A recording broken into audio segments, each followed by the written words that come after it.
technologically, I can't even say it, advanced, that he's running an Instagram live for this, and he's going to run a Facebook live for this. So he's got it dialed in. I just show up, and he does all this fancy button pushing. It's pretty impressive. I'm impressed right now. I am. And by the way, we're live. But yeah, no, right. Absolutely. Awesome. Well, we're live on Facebook too. Now we're live on Facebook? Yeah. There's so much live happening. I don't know where to look.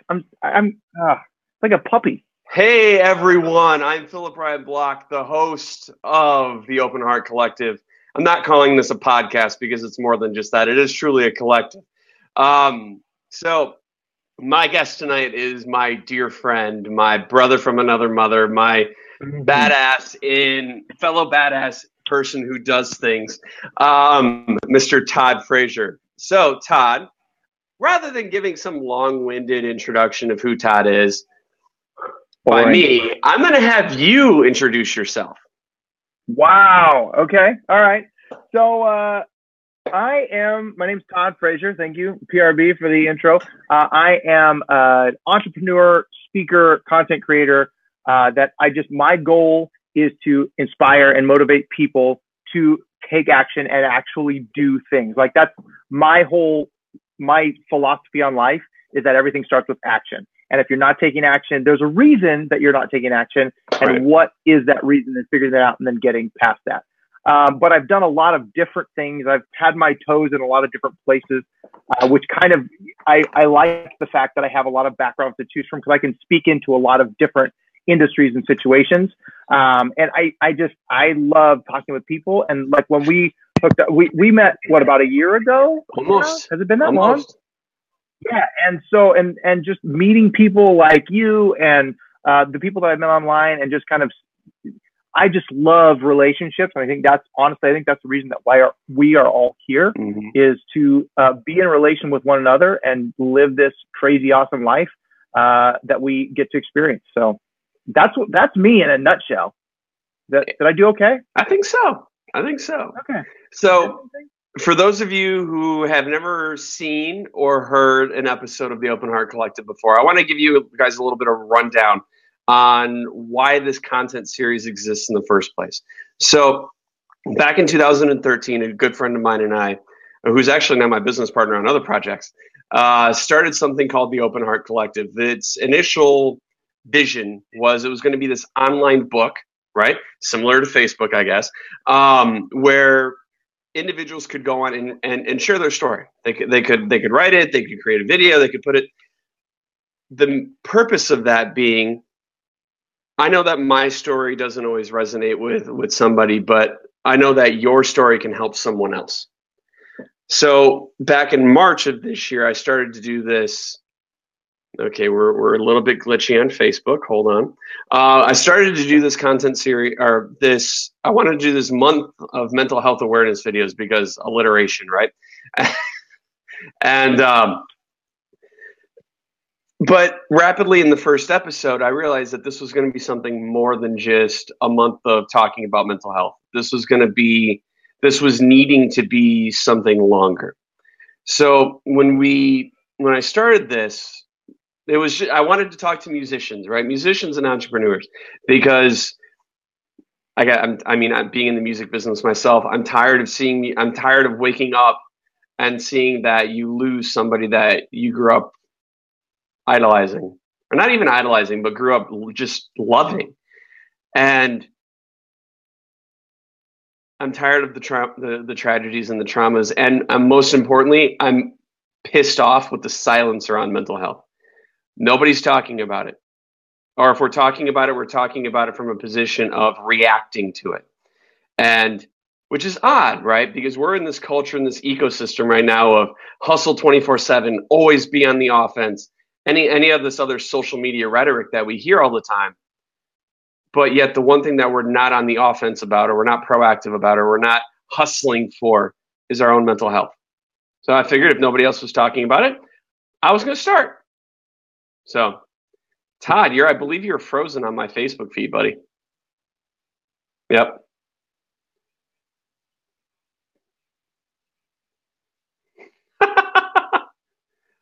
No, you're still frozen on Facebook, I think. Um,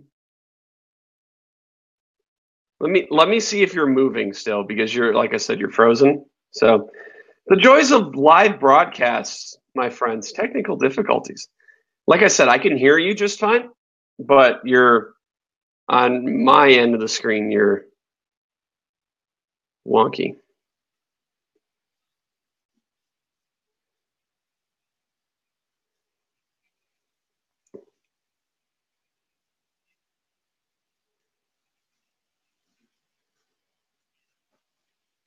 Right.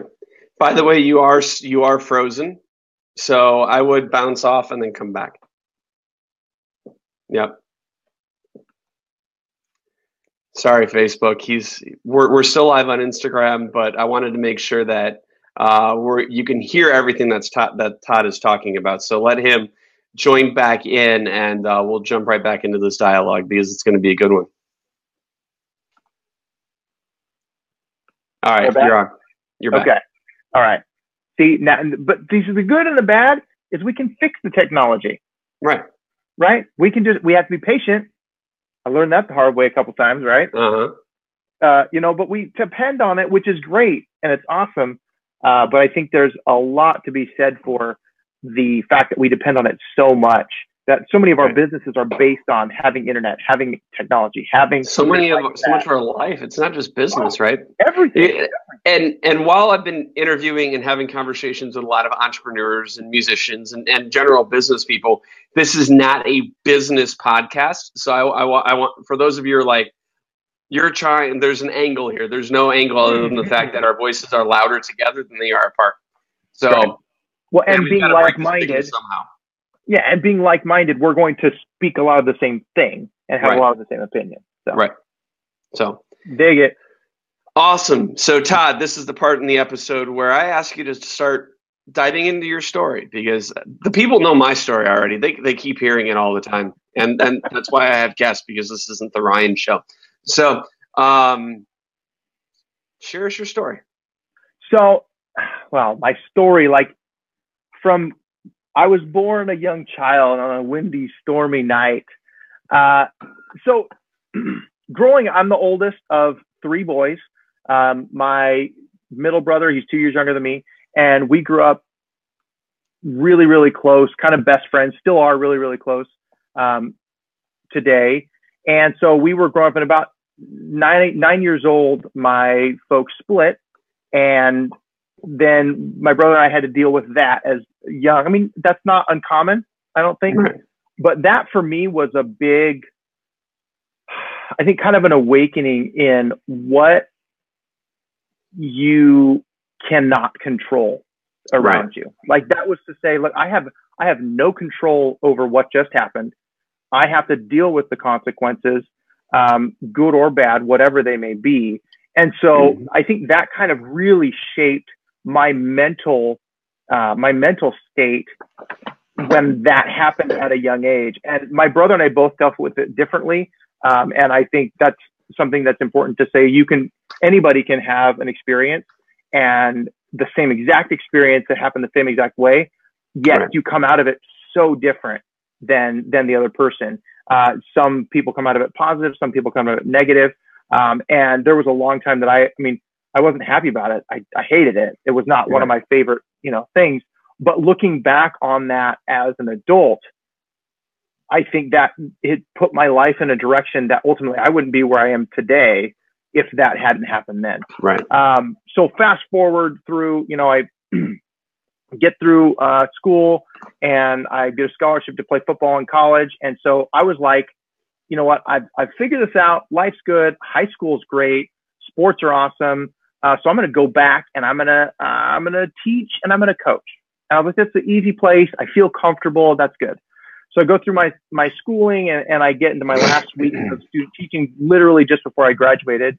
And I'm teaching like the most amazing math lesson you've ever seen in your life. It was textbook. It was so good. And I'm turned around writing on the board, and I hear a crack, bam, like behind me in the back of the room. And I turn around, and it was some kid lit a firecracker off. And so I had to think, like, wait, what do I do? First of all, I'm a student. I'm not a teacher. I don't know what I'm doing. Right. And so I sent him to the office, whatever. But the thing that kind of rung in my ear is that, besides the firecracker itself, but what really rung for me was that this kid was baffled that I had to send him to the principal's office and get him in trouble for lighting a firecracker in class. So that, at that point, when I had that result, I had to look back and say, wait a minute, let's audit what I've done here as a student teacher. And I realized I was not a good teacher. Like I wasn't good at that. And I had to reflect and say, okay, I've not done a good job of classroom management. I'm not good at managing this group of kids. I'm good to get them hyped up and wild and whatever. But when it comes to discipline and stuff, like I was horrible. I was a bad teacher. I really was. And so I decided I needed to get out. I needed to do something else. And so then I had to jump into something that I knew nothing about, which was real estate. And that moving forward, everything that I've gotten into, which I think we all do at some point, we start from a place of, I have no idea what I'm doing. I literally, I don't know what this even is, but I have to figure out something. And I think that's something that from a mental standpoint, each of us has to get into a place where, like, how do I get past the fact that I know that I don't know anything about this? And I think that's a big struggle for a lot of people, to get past that point of saying, man, I don't even know where to start. Right. And jumping in. So at this point I was already married, and we jumped into real estate. It went well. And then I, as married people do, I had kids, had 3 kids, had a wife, lost my job in 2008 because of the real estate crash.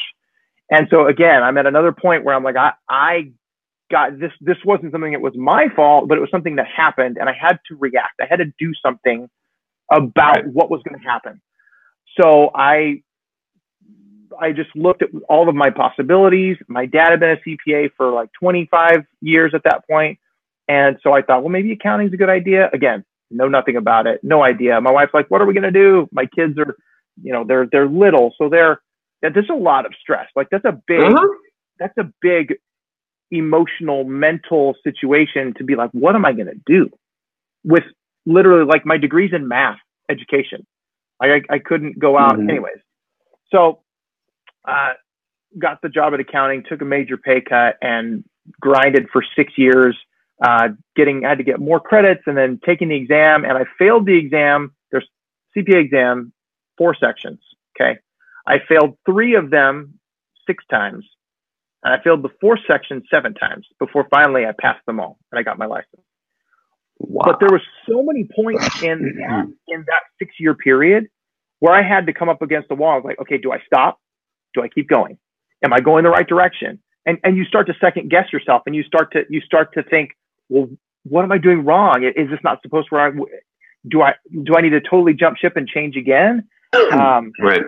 And I think for me, going back to where I started with this story is that I had a situation where I was younger that I had exterior circumstances that I couldn't control, and I had to deal with it, and I had to push through, and I had to mentally just buck up and make something happen. And really that's kind of where I went with that, and I stuck through it, and I finally got my CPA license, and it's been one of the best things so far. And I really feel like from a mental, emotional standpoint, pushing through is one of the things that all of us have to do. Like no matter what we do, no matter what our relationships are, no matter what our work is, our job, our business, our hobbies, there is something that you have to work through that you necessarily don't want to do, but you have to do it. So I think my story, and it's continued. Like I've got a wonderful, beautiful wife I've been married to we've been together for 21 years. We've been married for 16 now. Congratulations. And so that's a big plus. And she is a cheerleader for me at the same time. She also brings me back to earth when I'm Mr. Like, I'm going to push through this. Like, this is going to be a great thing. And it's a horrible idea. And she's like, Todd, come on, let's be real. So, but yeah, man, I think the support of others is huge in all of those. And I think thinking back through through my parents splitting up, I had my brother. We were super close. And I said, brother, I got two other brothers. Or two brothers. My youngest brother is from my dad's second marriage, and he's 16 years younger than me. So that's a whole. Whoa, hold up. We got a lot in common. Yeah. So I'm the eldest of three brothers. Yeah. Right. My middle brother, unfortunately, not super close. I mean, we're close now. We weren't really super close growing up, but my youngest brother is 15 years younger than me. No way. And it was my mom's second marriage. What? That's crazy. You flipped your camera around on Instagram. I don't know what I just did there. I'm back. So, I mean, and I went through, my parents divorced when I was 13. Okay. Yeah. And I mean, this, for me though, I don't remember all of it. Like, it happened. I blocked out a lot of my life prior to that time. Mm. Which, I mean, a lot of my research and a lot of what I've dug into around mental health is that 10 to 13 age range is formidable development time for kids. And when traumatic events happen, you go one way or the other. There's you remember everything or you remember nothing. And my brother remembers everything. I remember nothing. Yes. So I mean, that's exactly what that's same situation, totally different result. Right. 100%. Crazy. Dude. Mm-hmm. And then so you think about that and you look into, well, if you're you've got kids, I've got kids, you start thinking about their formative years, and I've got a 12-year-old and 10-year-old twins. And you know, what is it that we're modeling and or not modeling that's going to set them up for success or failure as they move forward? And so you start thinking about that, and you put that on yourself sometimes. And a lot of the time, there's so much, and there's so much this just from a technology standpoint. I don't know if your kids are on social or any of that kind of stuff yet. But they're not yet. I mean, they keep asking, can we, cause I'm on it all the time. Right. So it's well, Dad's doing Same it, here. You know? So, I mean, then you're in a whole nother level of it. You're on the backside and trying to keep all that pulled in. Right. So, I mean, man, but golly, there's so much. And I'm actually on my second marriage. Okay. So, yeah, that's right. I mean, and I had my own struggles with mental health growing up, but I think where it's become a stronger focal point for me has been because of what I went through with my first wife and what she had to deal with vis-a-vis then what I had to deal with. And then the relationships and friendships that came during and after that time of then people who struggled. So and for those of you guys who haven't seen me before, I'm not a mental health professional. I don't claim to be. I'm not a doctor, although my grandfather's technically a doctor. But then you're a doctor by blood. Right. Yeah, that's a thing. It is not medical doctor. No. Educational doctor. But anyways. But I really don't feel that you need to carry a mental health degree to have an open conversation about it. 100%. And I mean, so many of us struggle, and a lot of us struggle in silence. I see it all the time on social media, right? There will be those people that will post for continuous periods of time and then dip off. Yes. Then there will be, and I did that. I went off social for a week, and about Wednesday, so Saturday to Saturday, I was pretty much off. About Wednesday, I started getting messages. Hey, dude, you all right? Yeah. But I mean, that's the good side and the bad side of social media, right? Is we can do and impact and create so much, but then when we stop to take time for ourselves, it's often questioned why we're taking time. Right. So, and I mean, Todd, you and I are kind of cut from the same cloth when it comes to, we like to be active. We're always doing something. Because, and like I said, when talking to Tony Blackman on Tuesday, is I constantly move because for me, if I stop, it's a bad time. But that's me. I'm not saying like everybody else. You got to. I mean, I breathe in motion. I just never stop. So, oh, you're again paused on my Facebook feed. Yep. All right. You got to not do other stuff.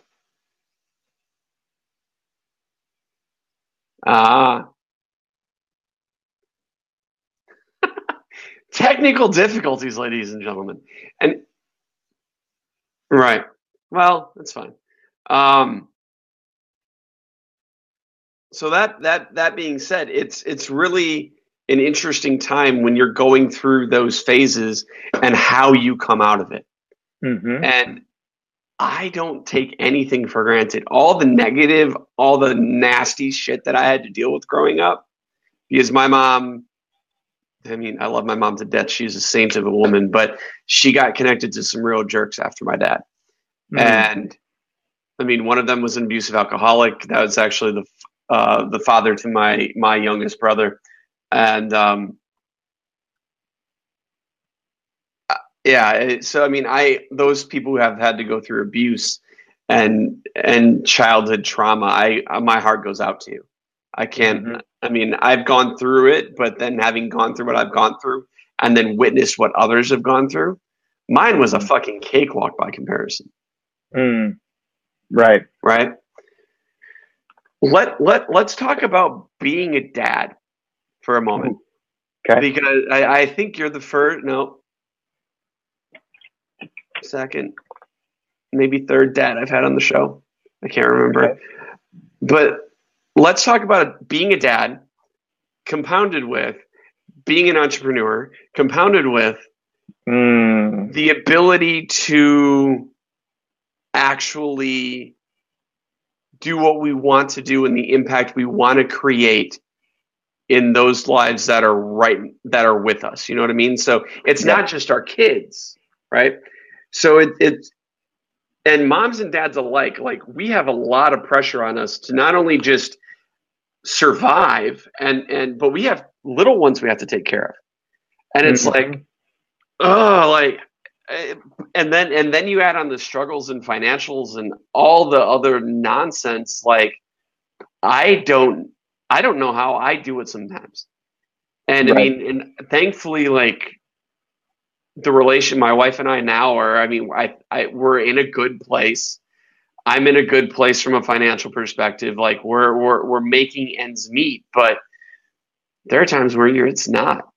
So let's talk about being a dad. Only because I think yeah. Well, I think that's something that for me, like where I'm in a hotel right now, I actually haven't talked about this yet. I'm in a hotel right now and I'm in Washington, D.C. The reason I'm in Washington, D.C. is because in March of this year, which was 3 months ago, June, July, 4 months ago. It was not very long ago. My wife and I decided that we were going to get rid of our house, sell 80% of our stuff, buy a motorhome, and travel around the country. And we did that.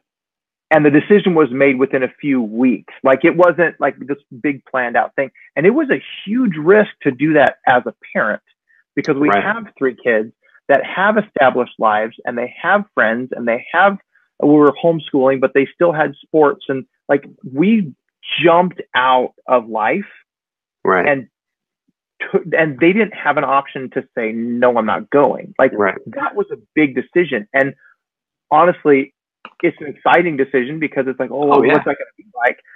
And it's been great. But that was one of those things that like, as parents, we make decisions for our children. And we're not going to know if they're the right decision or the wrong decision until they tell us when they're 25 years old, hey, Dad, you fixed my life up. Yeah. Right. You know, when you took us on that trip, like you ruined my marriage, you ruined my whatever. And that's the part that I think about. I mean, I don't dwell on it. I don't dwell on much of anything. Right. But I think that's the part that gets a little bit sketchy, that you're making a decision for another human being, right? That ultimately you're not going to know what their reaction to that going to be. You're not going to know what that result is until finally one day they sit down and they say, you know, I got to tell you some stuff, and I don't think you're gonna like it. But yeah, that's a hard thing to do, and you want to do the best for your kids. You assume, you know, that you want to do the best for your kids and for your wife and for your family. But there unfortunately, I've had to come to the realization that there's a big chance that you're going to do something. You're going to do something that does not help them, even though you think it does. Let's take a moment on that. Yeah. That's called life. Exactly. Right. You're not, you can't change you're not going to be able to make the right decision 100% of the time. That's just being a fucking human being. That's not anything else. So, but yeah, you compound kids on top of that. I mean, I make mistakes constantly, right? But it's not. It's the ability to not dwell in those mistakes and make them lessons that I think is really important, because then the kids and you both learn from them. Right.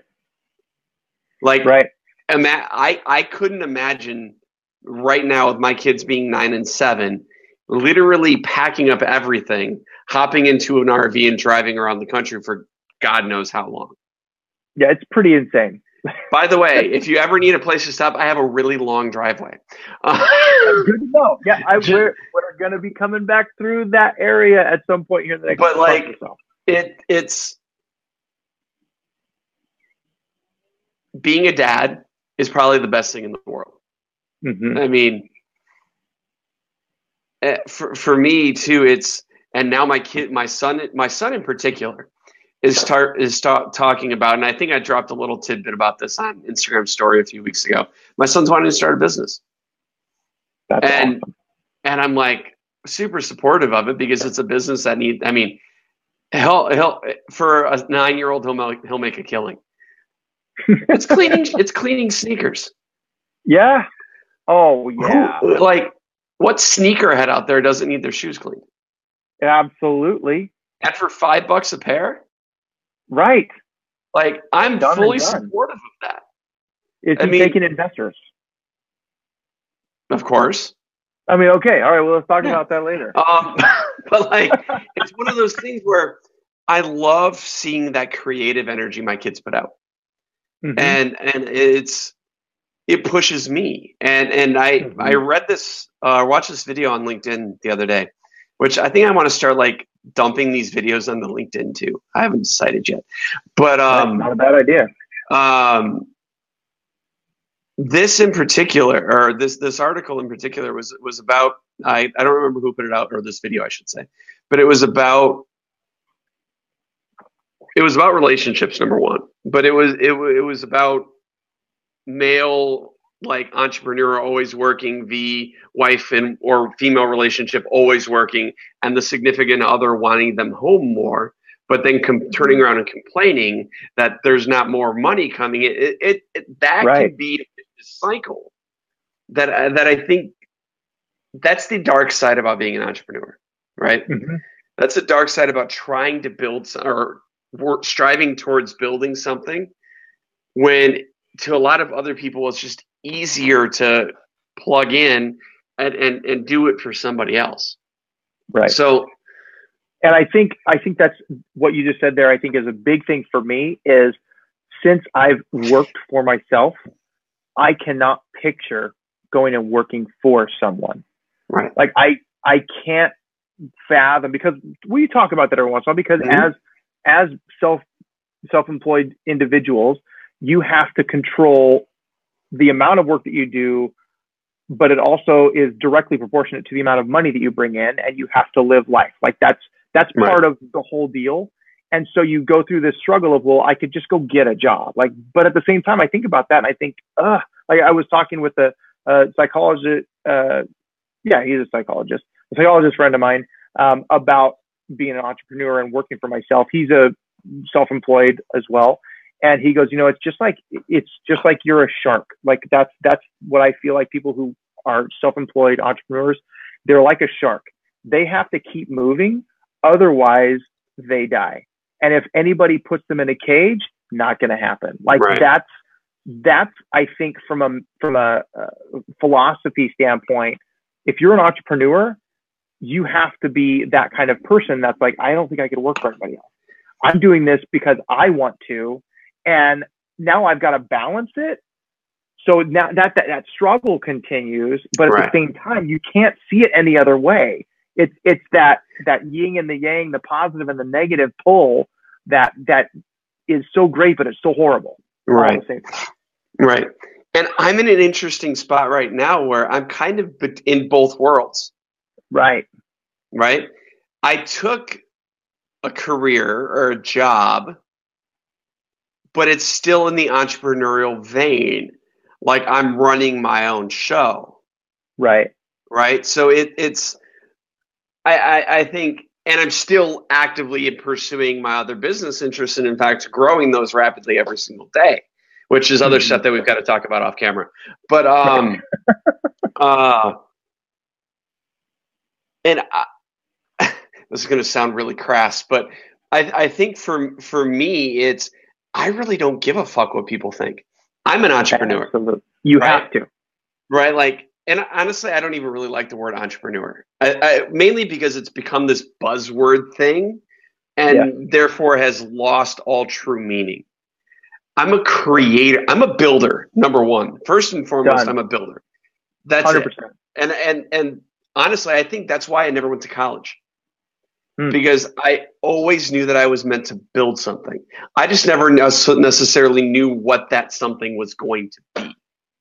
Yeah. Which is why I got my entrepreneurial start at 27 rather than 17 or 9 like my son. Right. Like and again, everybody's journey is different. I'm not going to say, well, you have to be not working for someone else while striving for yourself. Like I don't follow that into that rhetoric, and I know you don't either. So I think that's the easiest way to get to the point where you can work for yourself. Because up until the point where you can actually do something that brings in enough money that you can work for yourself, you have to work for somebody else. Right. It's not like well, you're going to be an entrepreneur, you better quit your job and hope that money comes in. That's not how it works. Because yes, like my whole philosophy is you take action and then you figure out the plan as you go. But at the same time, you can't be a dummy and say like, I'm just going to have no idea of where I'm going to put myself so that I can be successful. There has to be somewhat of a direction before you start taking action. And I think that a big part of that, especially for an entrepreneur that wakes up in the morning and like, I hope I have enough money in the bank to pay my rent, to feed my family, to live my life in not even a comfortable way, in just a way that helps us survive. Right. Because I'm building something, I might have to work for somebody for a while. I might have to do that. And you've got to be able to swallow the pride and be humble enough to say, look, I might need help, or reach out to people in that space that are like, how did you get from here to here? What did you do? What were the things that you struggled with? And I think so many people that are in the entrepreneur space, right, that are seeing it's a cool thing to do, everybody's doing it, I want to work for myself, that don't actually have that internal drive to be like, I can't be told what to do because I will go crazy. And I have this desire in myself to create something that makes a difference in this world. Right. But I'm going to have to be patient, right? And I have to be humble to know that I can't do it all myself all the time. Right. And I think that's where a lot of people get into this place. Well, it didn't work. It doesn't work. Well, maybe you just need to add a little humility in there and swallow your pride and take a little job that's going to help you pay the bills until you can get to where you want to be. And it's not just that either, guys. Like, and let's tie this back into mental health. Like, do what makes you happy, right? Mm-hmm. Do what makes you happy, and bring something into your life that allows you to have fun, right? Mm-hmm. Because if you're not having fun and you're not doing what makes you happy, regardless of whether you're an entrepreneur or you go punch a clock for someone else, you're not living your life. Mm-hmm. And that's the distinction, right? That is the most important thing when it comes to trying to figure out the balance. If you enjoy what you're doing and you're doing it 20 hours a day, awesome, right? But if you're hating it, and I don't even like using that word, if you're not liking where you're going and you're not having fun, regardless of whether you're punching a clock or struggling on your own, or even succeeding on your own, and you don't like it, and your life is empty, change, right? That's the important part. And I think people get it twisted, right? Because people see the Gary V's of the world that, oh yeah, he's working for himself. He's doing the granted, he's not working for himself. Let's get real about that, guys. Right? He's working for the shareholders and the board of directors. I mean, oh, you're frozen again on Facebook.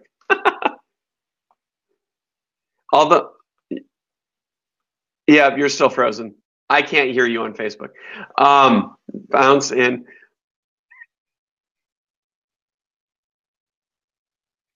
Right.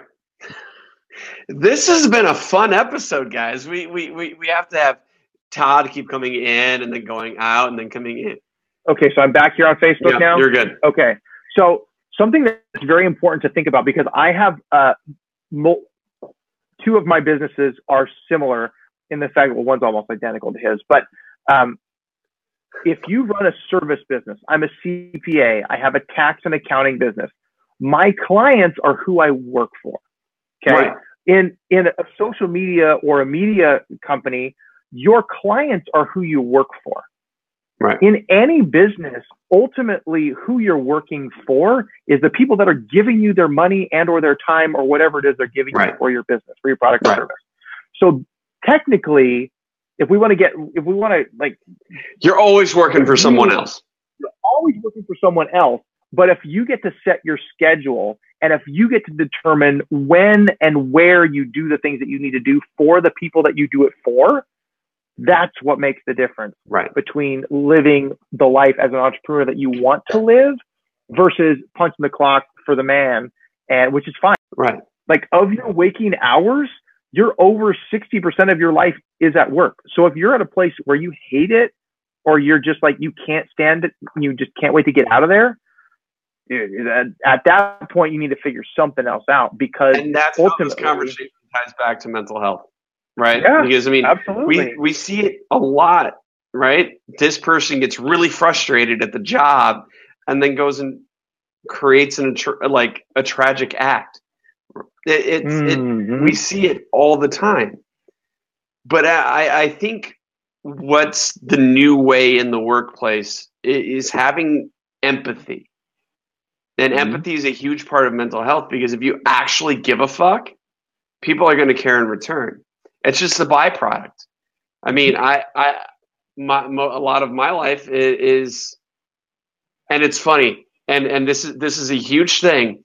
I just got an email, literally just saw it come across my phone screen, that this podcast, that one that we're talking on right now, is now available on Spotify. That is huge. Sorry, I saw it, and I'm kind of in the middle of a freak out moment. Anyway, stop listening right now. Spotify. No, don't do that. Don't do that. Sorry, I was wrong. Wait till after this episode. After this episode, yeah. But we're in a spot right now where we literally can control what we do, from how we feel, to the work that we take on, to what we do in our off time. Like, literally, I don't stop working. Like, as soon as we're done with this, though, I'm shutting down shop and I'm going and spending time with the family, because, again, balance. So it's there, and everybody is different. That's really the purpose of this show, is everybody and their mental health is different. How they live and breathe and move and feel is different. Right? Because I was talking back from season 1, Luigi, right? And both Luigi and Jess from season 1, we were talking about off in social media, not on the episode, but in social media, we're talking like it's not work, it's play when you do what you love. But sometimes it actually takes fucking work to do what you need to do. So that like, so I don't think it's so everybody's different, right? And I want to get, we're getting to the point where I'm really intrigued to know like what you've done to kind of combat through those dark times, right? Because the show is we're telling story, but we're also telling and sharing our experiences with how we have dealt with our mental health circumstances. So I'm really curious to know yours. So when you get into, for me, when I get into like in 2008, when I lost my job, I was making $150K. We were living in a $700,000 house in Southern California, wife, 3 kids, doing great. So that's about the size of my $300,000 house here. Yep, you nailed it. Sorry. Like doing really well, and then all of a sudden it's like literally the rug's been pulled out from underneath you, and you have to figure it out. And you have 2 options.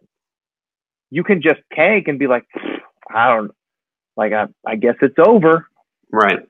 Or you can put on your big boy pants or big girl pants, whoever you are, and go to work, like go figure out what to do. Because I 100% believe that the only barrier to entry in anything that you want to do, whether it's work, whether it's being creative and in the music field or in video or in relationships or whatever, or getting healthy, like I don't care. The only barrier to entry is your effort. And until you can figure out for you what it is that clicks in your head to say, I am going to make the effort, it may not work out. Right. Like it may not work out, but I am going to take the effort to make an attempt to go there and see what happens. And at that point, whatever it is for you that clicks, that's what clicks. For me, right. I don't like getting told what to do. Like that's, my wife and I have figured that for like my big thing, I do not like getting told what to do. I love suggestions and I love I love feedback, but when you tell me what to do, that doesn't work for me. So in 08, when everything crashed and everything went down, I had multiple people say, you're screwed. You're going to have a problem. You're going to need to move. You're going to need to this. You're going to need to that. And I'm like, I don't think you know me very well, because that for me, that flipped a switch in my head to say, I'm sorry. You're telling me what? No. I am going to basically, I'm going to go out and I'm going to prove you wrong. I'm going to take this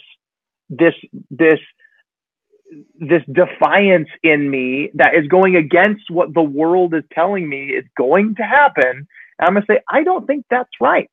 You might be right. You could be right.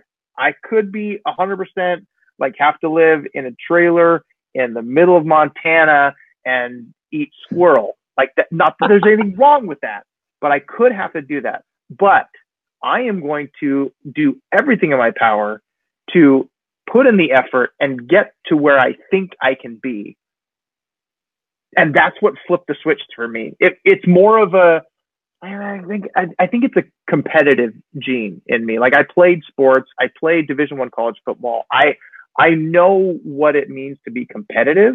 And I have this desire in me to win is a strong word, but I think more than anything is to kind of like prove other people wrong. Like it's that do you know what I'm saying? Like, do you have anyone? I think you do. From the conversations we've had. For me, I was always the underdog. Every single time, right? I mean, I've gotten to the point where I am in business now because I gave shit away for 5.5, 6 years, right? But that was my barrier to entry to say that I can now in the business world, I can say, hey, look at what I've built with next to nothing. Give me a little bit of cash or this or that and watch what I do next. Right? because I know how to efficiently and effectively get from where I am to where I want to be. But I also know the timeline is a lot longer than it should be, right? So my innate ability to be patient with most things in my life has allowed me to get here, right? To the point where I can sit in a meeting or in a boardroom or have a conversation with somebody who's far superior, not superior to me, but far further ahead. Advanced. Right? Or not even advanced, but they've just gone a little bit further. And I still control what I want to control. Yeah. Right? I can, and for me, it's a confidence thing. All right. And I think mental health is for me right now, because I grew up a lot with insecurities and doubt, because I was picked on so much, because I was the nerd, because I was that one kid in class with the Coke bottle glasses that just was a doormat. And then in my early relationships, I was a doormat too. So that I think that transition, and oddly enough, guys, that's why I go by Ryan instead of Philip, which is my first name. Because I went through a long period of time in my life, up until about 25, 26 years old, where I was like, nah, I'm Philip. But Philip was 250 pounds. Philip was smoking 2 packs of cigarettes a day. Philip was unhappy and would never smile, right? Like this, like you rarely ever see me just close my lips now. But that was what Philip was, right? And Philip was the weakness. As much as like I'm over that like discerning nature now, but for years, like I would be adamant you had to call me Ryan. Now I'm like, I don't give a fuck, call me whatever you want. But like, because what I was trying to do in my own head was close off one chapter and start something new. And now Ryan's this confident, this kind of overly egotistical guy at times that's going to do and succeed at everything, but is going to fuck up and is going to make mistakes and is willing to learn and knows that he is not 100% right all of the time. That like, so for me, that was that moment. So the last 10 years of my life have been huge. What flipped the switch for you to push over from Philip to Ryan in a mental capacity, not a name capacity? It was a certain friend I had when my first wife and I were going through some struggles. It was a friend that I had most of my childhood. And they were like, well, I always thought of you more as a Ryan than a Philip. And it was an interesting transition. I actually don't think I've told this story here yet. But that was an interesting transition point for me. Because there it was like, oh, hey, I can be confident. I can be happy. I can go after what I want. I can get into circumstances and situations that people with, I mean, I don't have a college degree, right? I have nothing post at high school other than like some financial business education, because I was in the financial world from 2007 to 2011. Same similar crash time that you were in. So but I think more to the point was I found a vision and a direction for where I wanted to be, and I never wavered. And that's where I can confidently like have these conversations with people and also be open and understanding enough to put my fucking cell phone number on Instagram in my profile to where anybody with any problem ever can openly call me. Right? Like, so I try to make this as accessible as possible. And that being, so I mean but that's me. Not everybody always wants to share their story, but because, right, we as guys more often than not, let's talk to the men listening. Us guys, we can't talk about us being sad. We can't talk about us being hurt, right? At least most of us. Thankfully, I was raised in a really empathetic house to where emotion was okay. But even then, I sequestered a lot of it. So it's like, how can we go through this as guys and break this stigma, right? Because look at the people that we've lost over the last year from a celebrity perspective, right? Chester Bennington, Chris Cornell, Scott Hutchinson, right? A lot of guys. And it's not getting talked about. Heath Ledger. Yep. Big one. Robin Williams. Now, Anthony Bourdain. Yes. Right? Like, now, obviously, we lost Kate Spade as well. So I'm not trying to say that women don't suffer. But because, I mean, we're guys here in this conversation right now, it's easier to talk about. Right. I mean, we're told we can't share these things. We can't tell people how we feel because that means we're vulnerable, right? And vulnerability, for some reason, has been coined to be this term that you're fucking weak. And I think that's what's gotten us to this point as men, to the point where we can't talk about things or tell others how we feel, because vulnerability equals weakness. Because to our grandparents and our parents, that's what vulnerability was. You were weak. Guys, let's do a sincere effort to change the definition of vulnerability, because when we can change the definition of vulnerability, and I mean, we've opened up to each other off camera. Like, you and I have shared a lot of shit with each other. Yep. I mean, I've called Todd, just said, I'm frustrated, and worked through things. Right. Yep. Or Mike Casavant, who was on last week, same thing. But we do it privately. I think if we can get to a point where, as men, we have an open conversation about, yeah, sometimes life sucks. Yes, I'm stressed. Yes, I'm hurting. All of these things are compounding, and it's just painful, and it sucks. I think if we can have that conversation, where we're better off. Oh, you're frozen on Facebook again.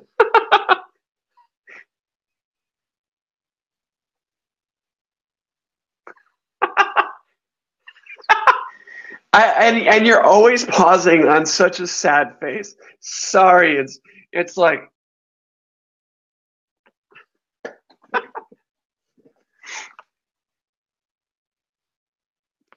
See, the joys of technology, guys. Like, we can have these conversations, but at the same point in time, we're limited from time to time. But being a guy and with mental health, I think us in particular, us two in this conversation right now, because our voices are so loud, I think we can cause a lot of change, right? And that's the mission, for my personal mission with this content series. Like, I want to break the stigma. I want there to be no limits to what we can share. Because if we can get through this darkness that we all feel, let's face it, the darkness comes and gets us sometimes, right? And the darkness can manifest in different things. It can manifest in doubt. It can manifest in insecurity. It can manifest in fear. It can manifest in alcoholism, in, let's be real, anorexia and bulimia in men, we don't talk about, but it happens. It can manifest in so many different ways, but we're not paying attention. Because, again, men, vulnerability equals weakness. And I think that because I think about how we present ourselves as humans in general. The one word that comes to my mind always, whenever I'm thinking about this, because my entire thing is take action. Why do we not take action? And the biggest thing I love to do is ask the question, why? In any scenario. And when we're talking about men being vulnerable or not being vulnerable, why is that? What is the reason? And yes, our grandparents and our parents was like, you got to be tough, you got to be strong. But there's a level of just human selfishness that I like to call pride, that I think 100% is the one reason that specifically men don't share their failures. They don't share their downs. And I think the only way we can learn and we can build each other up and we can have relationship with one another is when we get rid of our pride. We put on humility, and literally we're like, you know what? I made a mistake. I screwed up. I'm really afraid of what could or could not happen with what I'm about to do. And the reason that we don't talk about that is because our prideful nature of saying, I don't want anybody to know because I want other people to think that I've got it all together. Right. And the single emotion that we hide. Oh, maybe. Yep.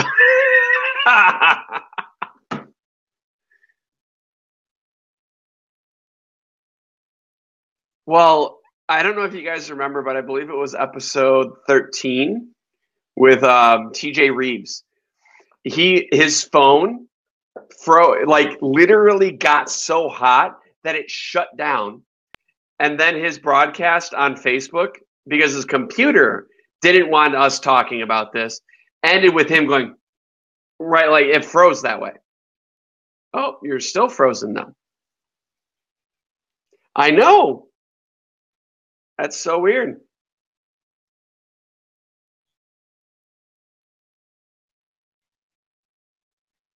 Right? This is so close. Instagram, we're going to have to cut you off. Maybe because we've got 2 minutes on Instagram. So Instagram has an hour limit, which is exactly why the show is an hour long. I'm using Mike. What's up, Mike? Oh, we got you. We're in. Where am I? We're in? Okay. Yep, all right. What was I talking about? Vulnerability. Pride. Right. Dudes, get rid of the pride. Be humble. You're going to suck at some point. You're going to be horrible. You can't be perfect all the time. And tell people, because that's how we relate to one another. We relate through struggles. We relate through success. But you got to have the struggles. Otherwise, success is meaningless. Mic drop. Am I frozen yet? Nope, you're good. You're good. Take that, Hilton Internet.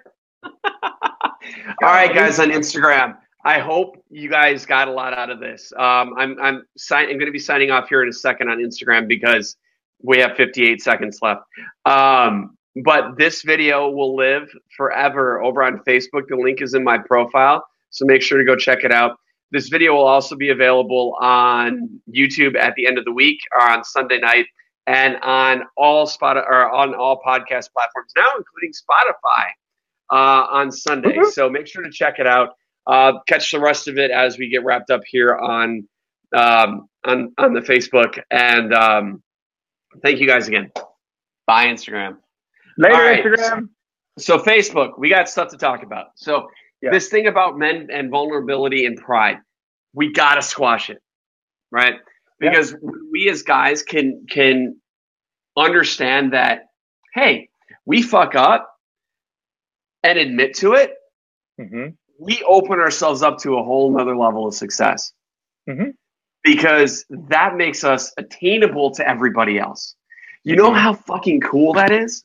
That you can actually have a real fucking conversation with somebody and it not be because you're being prideful. You can say, yeah, I messed up, but because I messed up, I learned this, and this, and now I'm going to teach you how to not fuck up so that you don't have to go through the same shit that I did, because guess what? I don't want you to feel the same pain that I did.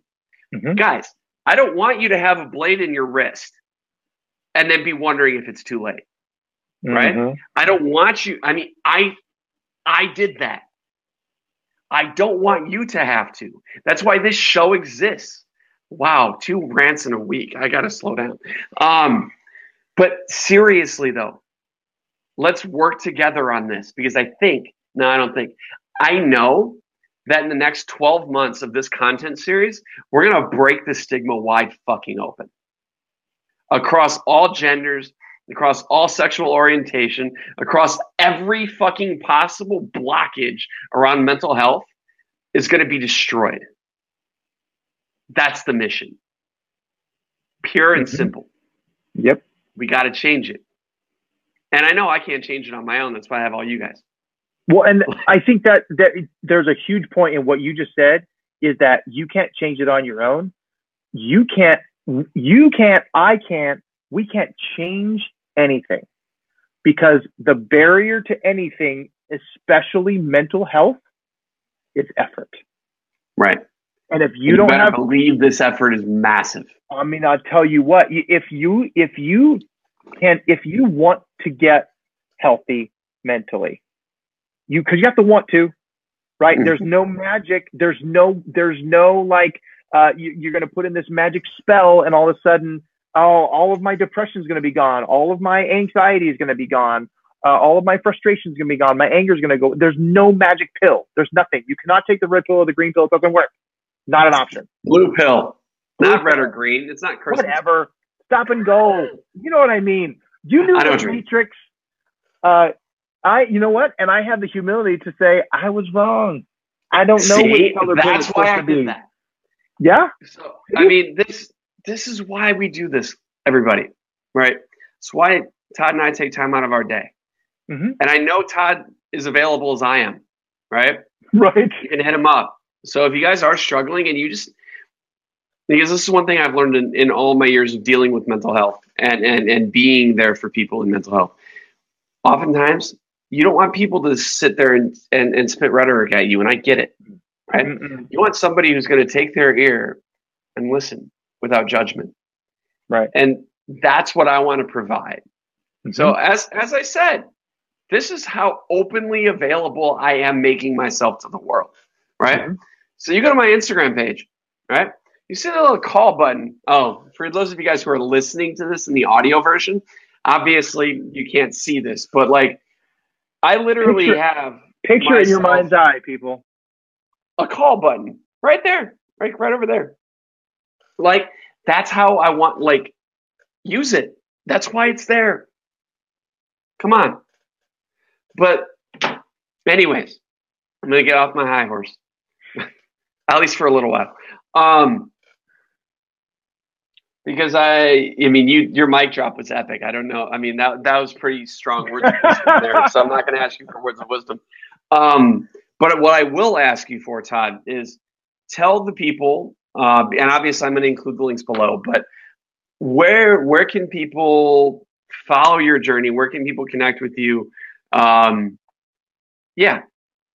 Well, I'm putting a lot of effort right now into YouTube, and sharing stories and being real, like almost, well, you said it even in the, I think we were talking before the episode, like we're driving around the country in a 40-foot motorhome.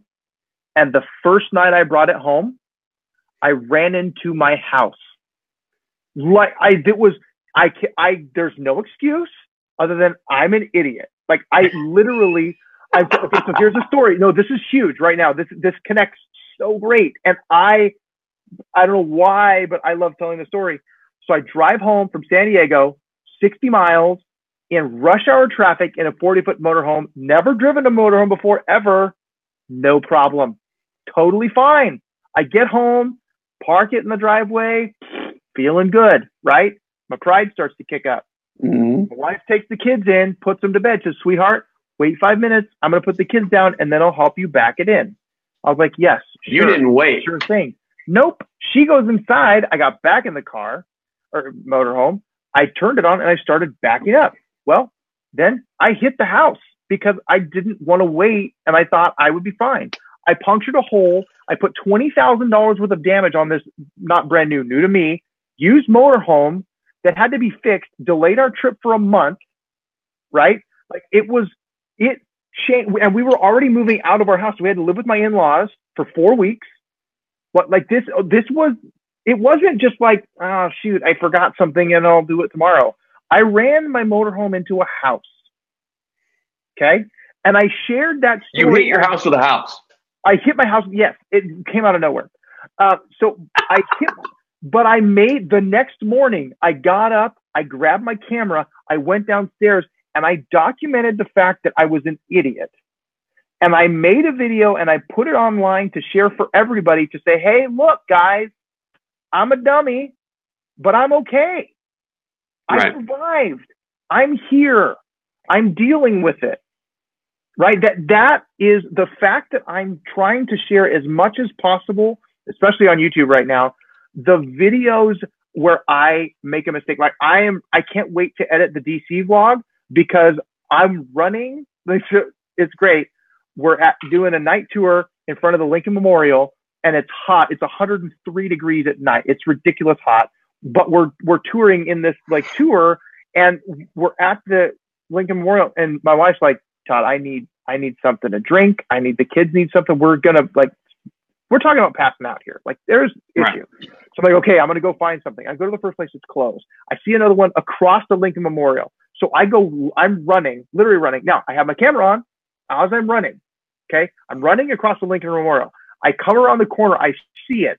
I point it out and I turn the camera and I look at it. I tripped over a root and fell on my face. Literally fell on my face. I rolled. I somehow was able to get up and the camera was fine. I was bleeding and I was hurt, but I was okay. And I can't wait to make that video because I'm going to show everybody that I'm an idiot that ran in the dark in a park I'd never been before and fell on my face holding a camera. But if you're not at the place where you can share the fact that you make mistakes, because we all do it every day, all the time, doesn't matter, right? If you can't get to the place where you're humble enough to admit that you make mistakes, you're never going to get to the point where you can help yourself or anybody else with their mental capacity, with that mental health capacity. Until you get over the pride of saying, I enjoy sharing my mistakes, you are not going to get to the place that you want to be. And I think that's what we have to be. We have to want to share our mistakes because that's what creates the real relationship. And it's like what I came on here and I'm like, yeah, I'm driving around a 40-foot motorhome. And your comment was, yeah, I know. I saw you hit the house. Like that relationship, it's real. That's actually what really happened. Right. And we have that rapport now of that I drove the motorhome without knowing what I'm doing. When you come by and you stop at my house, please just don't drive your house into mine. I'll do my best, but sometimes they jump out. I don't know. I can't make any promises. Awesome, guys. Well, you can check me out. YouTube, FrazierMethod.com is my website. You can get to everything there. Awesome. But yeah, I'm digging that you're doing this, man. I think you're doing a good thing. I appreciate that. To everybody else who's listened and or watched this, I want to say a personal thank you. I know that you have a lot of other things that you could be deploying your time into right now. And the fact that you spend at least 2 hours with me every week going through being a part of this content, being a part of this community, it means the world to me. It truly does. Now, as I end every single video, I'm going to repeat these things, and I hope this becomes as much of a mantra for you as it has for me. So the things that I repeat are: be happy, number 1, have fun, number 2, number 3, hustle hard. But remember, if you're not truly living the first 2, there's no amount of hustle that can bring it. And then, because I got a little ad lib, you gotta make sure you make time to breathe. Cut yourself a little bit of slack. You're not always going to be perfect, but that's okay. It's called being a human being. Mm-hmm. So that being said, my friends, this will be available Sunday as well. It's available now on Facebook. Go back, watch the replay. Will be available on YouTube as well as all podcast platforms on Sunday night. So stay Sunday night, Monday morning, because sometimes, life gets in the way. But, oh man, Todd, you're frozen again. Todd is totally frozen. It's awesome. Anyways, guys, I'll wait for him to get on and then we'll say thank you and then we'll get on with our night. But for me, to you, thank you. Every time, Todd. I love it, bud. Truly, I do. So good. Anyways, guys, it means the world to me that you're a part of this. As I mentioned Tuesday, we're working together to pull a big resource, massive global resource list for all mental health. Looking to launch that soon. Don't have a date on it yet because obviously busy life, but very, very soon. So stay tuned. Todd, thank you, brother. I'll call you when I hop in the car and we'll recap. But to everybody else, we'll see you in the next one. Thanks for having me, bud.